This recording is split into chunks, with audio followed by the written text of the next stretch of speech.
Sanibona, ngaphambi singene kwivideo namuhla, ngithi angithathe lethuba ngibonge i-support nothando enikhombise lona lingaphezu kokucabanga kwethu. Siyacela niqhubeke nisupporte njalo ngokubuka amavideo ethu, ungakhohlwa ukukhomenta, ushare, ulike. Siyafisa ukuzwa umbono wakho. Sicela ke singene kwivideo namuhla. Osukwini la izolo sikhulume ngomzimba uKhalimali ehlangene nama-members we-MK Party abewangaphathekile kahle. Enkulumeni yakhe waveza izinto ezibalulekile. Okunye kwesibili akuvezile ukuthi uDr Khehlelezi usacrificeile for i-MK Party, kodwa i-MK Party ayizange zimnake. uDr Khehlelezi uthe nama ithola ithuba wakhipha istatement, wabona ukuthi istatement asanele, ngcono enze ivideo akulungise lokukhuluma. Kunezinto eziningi kayishilo uDr Khehlelezi. Asizukubuyela kakhulu enkulumeni kaBabudlamini lo waziwa ngomzimba uKhalimali. Sizo-highlighta nje ukuze ukukhumbule ukuthi konje ubekhulume ngani, bese singena kule nkulumo kaKhehlelezi. Ngicela uzwe la. Ana phansi emkhosheni kwenzakala. Cha, silapha siyama-ground forces nama-volunteer MK. Nezinto ezithile-ke esingajabulile ngazo njengoba babona abantu bebangaka begcwele la. Banezinto eziningi abangajabulile ngazo. Nami njengoba ngilapha kumele uhlangothi labelaphi bendabuko. Nami-ke ngomunye oyitholile incwadi ethi incwadi mangike ngeza la ngizobhekana ne-disciplinary hearing ngiyilindeleke ngenxa yokuthi i-MK sidivayitheke phakathi. Lento besiyitshela ukuthi iyona the day mhla ka-16 uNcamalala eyimemezela ethi bonke abantu uvula iphathi ikhaya elisha abantu abaye khona. Isishintshile mhlonishwa, ayiseyona le yanto ebekade siyilindele. Ngoba ngishilo ukuthi inhloso yami akusekho ukudlala yonke le nkulumo kaBabudlamini umzimba uKhalimali abe nayo neDurban Network. Khona i-podcast ekuthiwa iDurban Network, kodwa ukuhighlighta nje izinto ayishilo. Kodwa la ngifuna ukuya khona ivideo kaKhehlelezi, ngoba uresponda yonke lento eshiwo uBabudlamini la umzimba uKhalimali. Akagcinanga ngokuveza lokuthi abajabulile njengama-ground forces, uqhubekile wathi sidela igodlo, sadela amabhizinisi ethu. Ade ngikhuluma la ngaphakathi, ngikhuluma ukuthi uKhehlelezi hayi ngoba ngikhulumela yena, but waba wokuqala ovolunteer ngendawo yakhe yebhizinisi. Wadela indawo yakhe yebhizinisi yonke, wathi ngiyinikela ku-MK. Ama-client akhe ANC aphuma, awonke amaqembu aphuma. Waphethe seyivala indawo ngenxa yokuthi ibhiza ayisekho. Namuhla i-MK ihlula ukuthi imbhekele iposition noma imbhekele ukuthi yini angayenza ephathekayo. Namuhla bangaka abantu ade besiza i-MK namhlanje abango-0, noma kwi-MK uba yutho ngoba nakhuza nemali mase kuphela imali usu-0. So yilokho kusilethe la. Anginandaba mina ukuthi bathini, nabazoyibona le video ukube ukuthi iqinisa linamngani. Ukube kuyenzeka labantu abakwi-PTT manje ngabe siyobabuza ukuthi bebekuphi isigijima, njengoba sekukhabela sekhona i-PTT esiyona esi-over everything, sekuyiyona esibekwe lapha. Kunabantu abakhona lapha abangaze bakhuluma indaba ye-MK ebebephusha izinto zabo isikhathi isigijima, sebebona ibhodwe eliconsayo manje sebeyagijima bayibhodweni eliconsayo. Ikhona kusilethe la. Mina ukube kuthiwa angingeve ngatshela abantu nge-MK, ukube kuthiwa ngave ngatshela manje ngisaba ukuthi ngizothini laba abantu engaba convince ngathi bengizoyihlalela phansi ngigoqe izandla, ngoba i-MK ayiseyona le yanto esasithi masiza ngama-masses siza kuyo sayitshela ukuthi iyona. And Ncamalala uma ngabe ungashintshi ukwenza, ungashintshi futhi ukubuka, buyonakala kwi-MK. Njengoba sishayiwe kwaNongoma, ashaywa ngakwaNongoma ngoba kuthiwa kunjani nasemzumbe sashawa. Lento yenu la kwi-high command yokuthi nithatha abantu ade beku-ANC bezostenda kumawadi bekade benokungcola benamaphunga anukayo abasuka nakwa-ANC niwalethe la kwi-MK. Yiwona lana sidalela inkinga, ngoba laba abantu basuka benamaphunga vele besethi ama-ground forces. Hawu kubekwe bani? Ngeke mina simvotele vele wayekade u1 no2 no3 lapha suka khona. Manje somvotela kanjani? Bahlala abantu bangavoti, sidliwe bese siyahleka. Kuze uzwe inkulumo ephelele kaBabudlamini umzimba uKhalimali, kufanele ubuyele kwivideo yami. I think iyandulela le.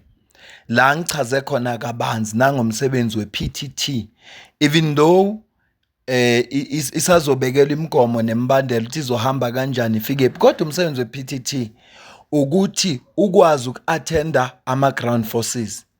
ngoba akusiwona wonke umuntu okufuneka maye nenkinga azaye enkandla.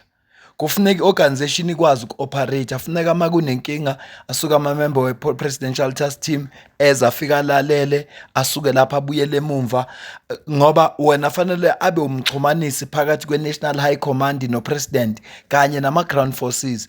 Uma kubonakala ukuthi udaba lifuna yena ngqo uPresident Zuma ekwazi ukuza attende yena, kodwa uma lingafuni yena ngqo bakwazi ukuli-resolve ngoba i-organization ifuna i-function kanjalo.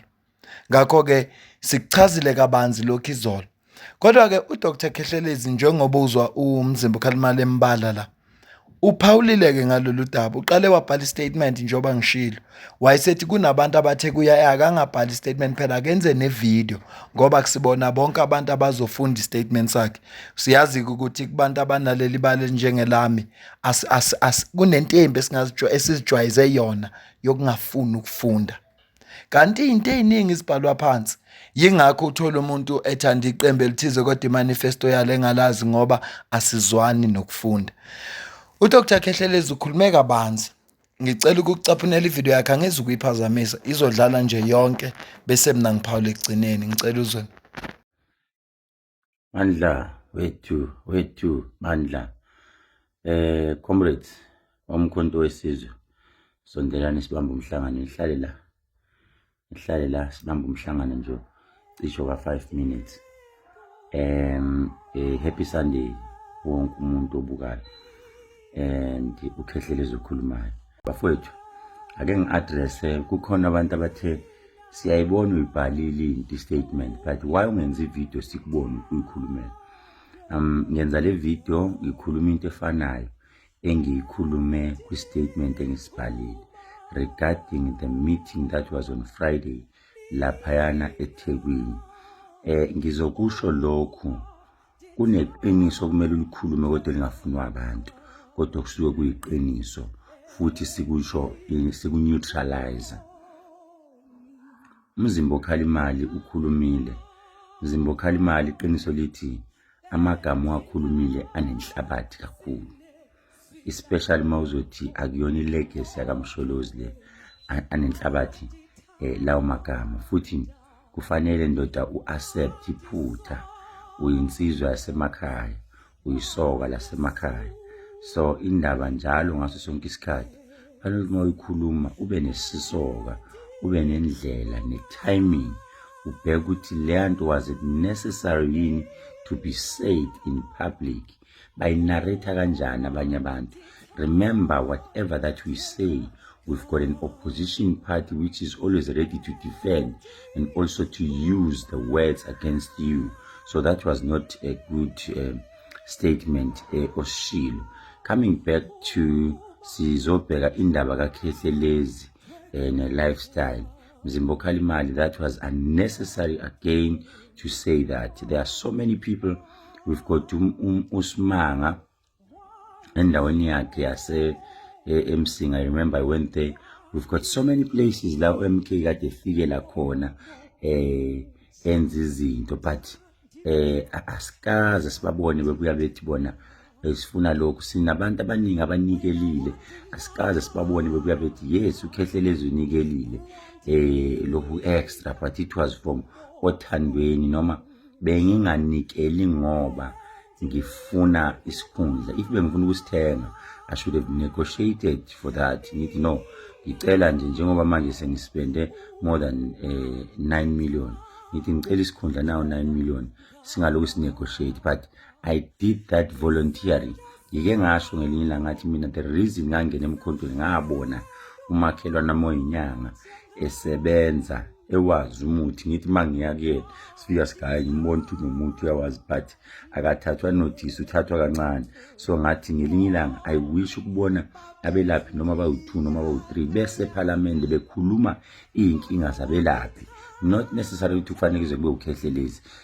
Lithi iBhayibheli Isaiah 60 if I'm not mistaken, Isaiah 60 verse 19, when the time is right I shall make it happen. Isikhundla Dlamini lokho funda ke manje kwakho lokho.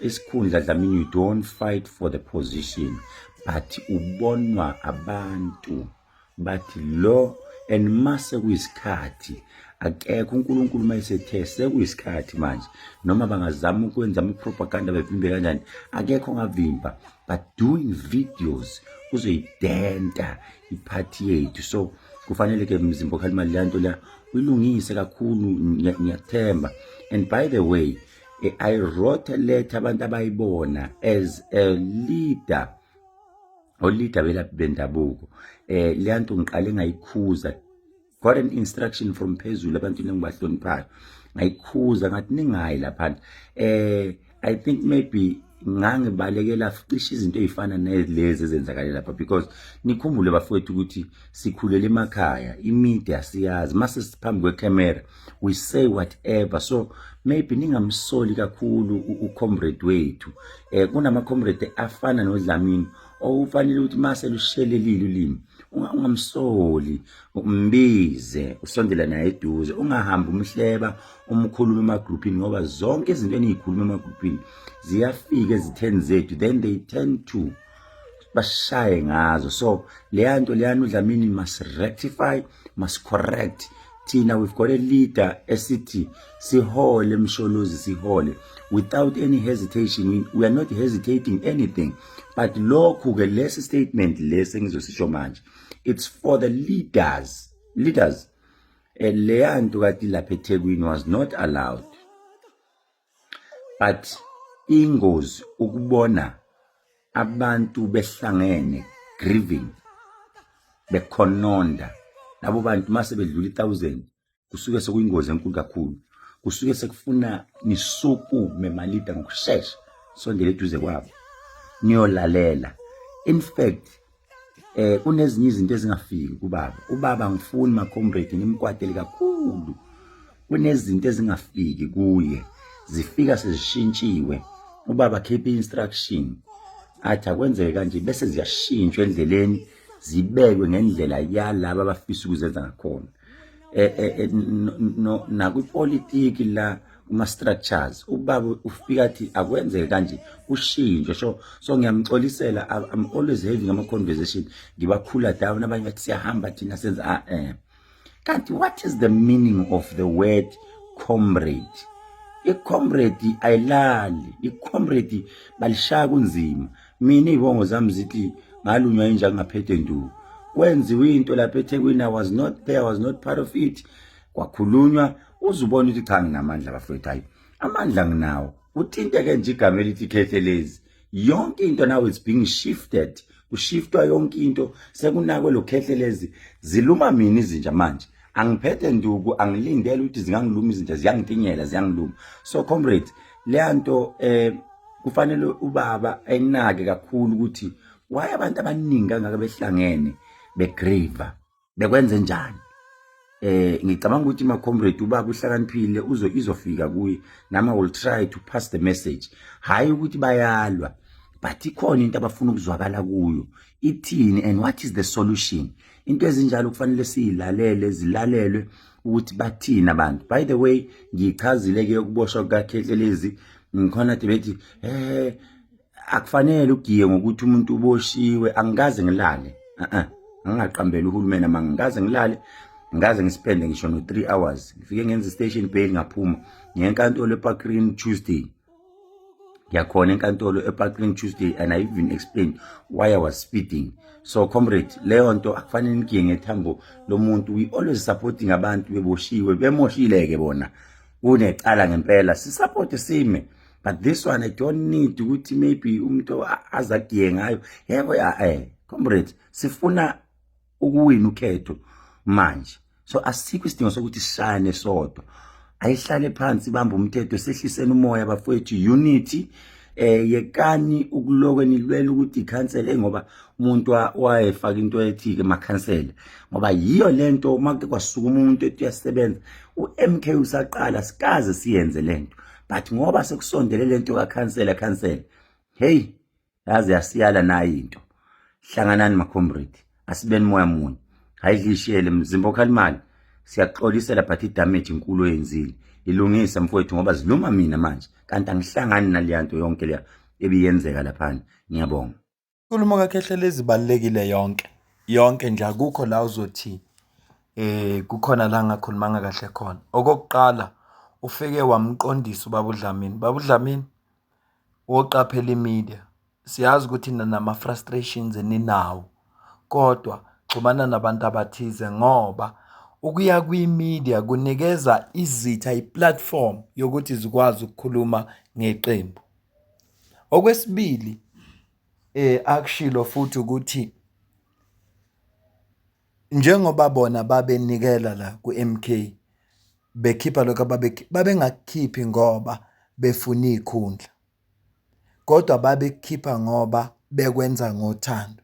Uma sekubonakala ukuthi khona izinto ezingasahambi kahle, akuhlalweni phansi zixoxwe kahle, kodwa nje uyagcizelela ekuthenini akugwenywe imedia. Imessage ayidlulisayo futhi ebaluleke kakhulu, sithi isiZulu asikho esindlebende kwabo. uDlamini engakhulumanga kahle, uDlamini onile, kodwa amalungu omkhonto wesizwe phathi ifuneka amvikele ey'theni. Zithi zingaqhela izitha bese bekhulumela phansi bethi Dlamini wenza iphutha ungaphindi ukwenze, iqhubeke impilo yephambili.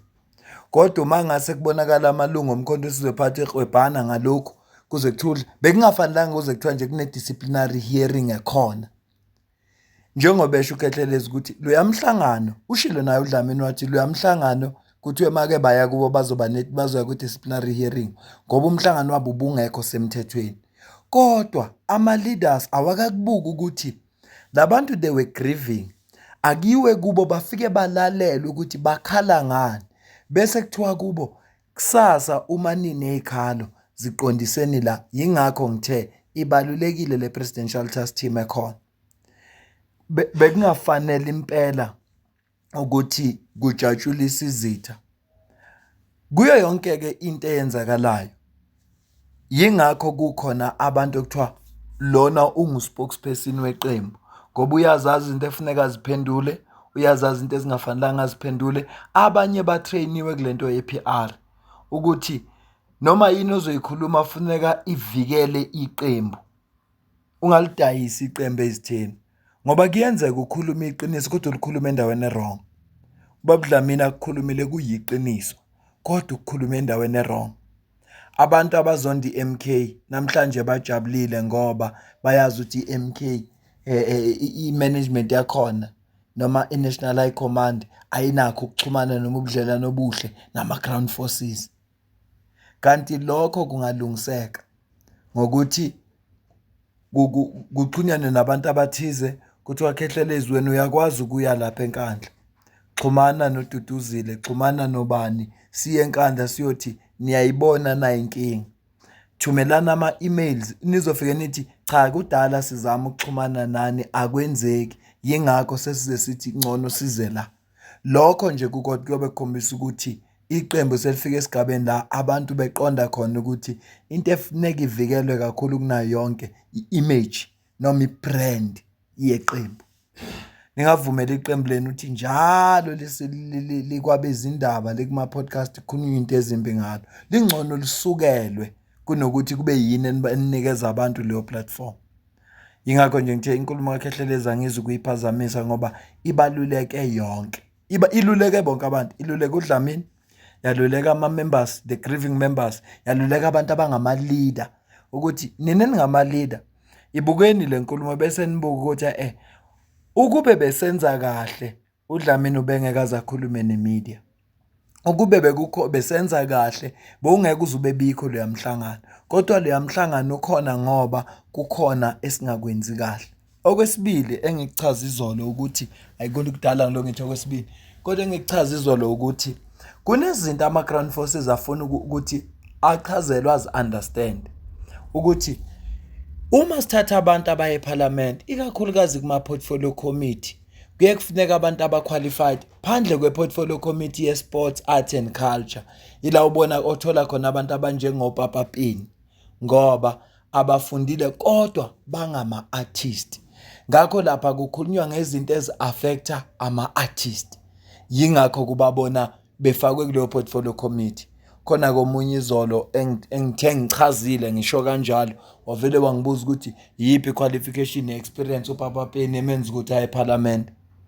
ngabona ukuthi kukhona abantu abanenkinga dingakho kodwa kuthiwa isiningi zeskill kuyiskill ngempela ngoba ufika into uyichaza aphinde umuntu ayibhale kwi-comment section ayibuze. Ya angiyibambe le video. Inhloso yami nje ngale video bekukuvezela ukuthi emveni kwenkulumo yayizolo ifikile kuKhehlelezi waye-addressa. Amalungu omkhonto wesizwe phathi watshelile uKhehlelezi njengoba ngishilo sithi isiZulu asike sindlebende kwabo. Abamvikele uDlamini. Kunalokho abalwe nezitha bangajabulisi izitha. Akungenzeki lutho, akangadiscipline uDlamini, akabizwe uDlamini alungise iphutha njengoba kubonakala ukuthi kuyiphutha ukuthi noma kuthiwa une-frustration engakanani ngeke nawe uthi uxabene nabakini noma uxabene nomzali wakho uphuma emgwaqweni umemeza ukuthi kuphuma omakhelwane. Hayi angeke kwenzeke.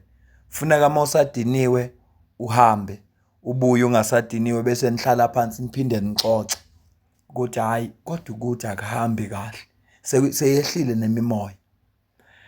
Ya ngicela ukuze ukuphala kwakho la comment section ngale kwalokho mina nawe bese sidibana kwi video landelayo. Ngiyabonga.